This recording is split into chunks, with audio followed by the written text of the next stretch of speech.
Teacher talking sports, what it does, what it do, how we living. Let's talk some New York Knicks. They actually matched their season high 3-game winning streak last night with a mighty impressive 107 to 77 win over the Dallas Mavericks. You got to make sure this game was from yesterday. 77 points allowed.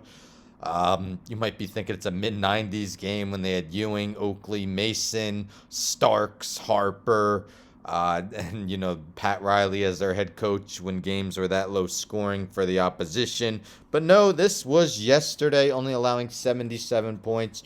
Julius Randle continuing to do his thing of late.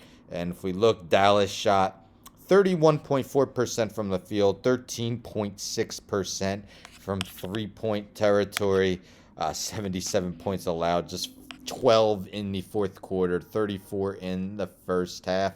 So 3 wins in a row, still 10 games under 500. If we go to the website playoffstatus.com and we scroll down to the Knicks, it is saying that the Knicks have a 7% chance at the 10 seed, 2% chance at the 9 seed, and a 1% chance at the 8 seed. Way less than 1% for everything else. Let's not even worry about that. So it mentions that the table presents the probabilities that the Knicks will win each playoff spot. All future unplayed games are assumed one loss with a probability based upon relative team strengths.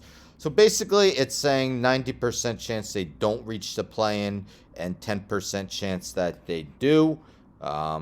Much better odds than, let's say, 3 games ago. If we look at the standings, Knicks are currently 12th, 3.5 games out of the 9 and 10 spots, currently occupied by the Charlotte Hornets and Atlanta Hawks. Wizards are 2 games ahead of them for the 11th spot in the East.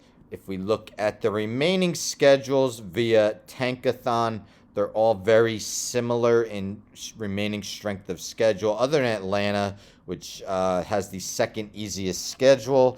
Knicks, middle of the pack, a little less than 50% opposing winning percentage. Wizards, 488, and the Hornets, 492. So all very similar, other than the Hawks. The Knicks, 9 of their last 16 games are at home.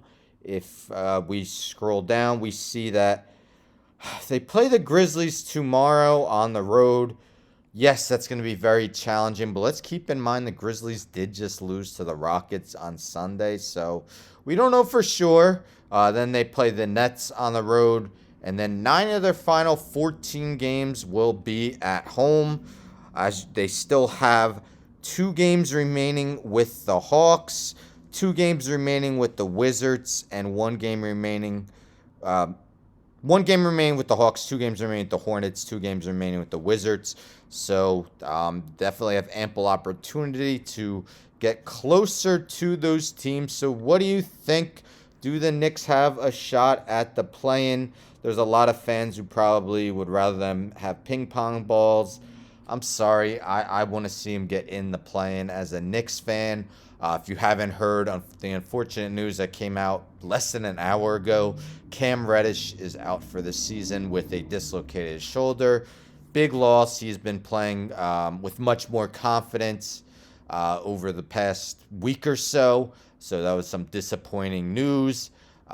Knicks are only 13 and 19 at home. Haven't really used MSG to their advantage. So even if 9 of their 14 remaining last 14 games are at home, will they take advantage of that? But I want to see them get in. Unfortunately, I could almost see this being reminiscent to 2013-14. So if you remember the year prior to that, 2012-13, best Knicks season in ages. We're the 2nd seed in the East. Unfortunately, lost to the Pacers in the 2nd round. Next season, trade for Bargnani. That was just a major, just an awful trade, let's be honest. Gave him a first-round pick. Knicks completely collapsed, but they finished the season strong, but I believe finished 1 game out of making the playoffs, and I'm hoping that's not a return.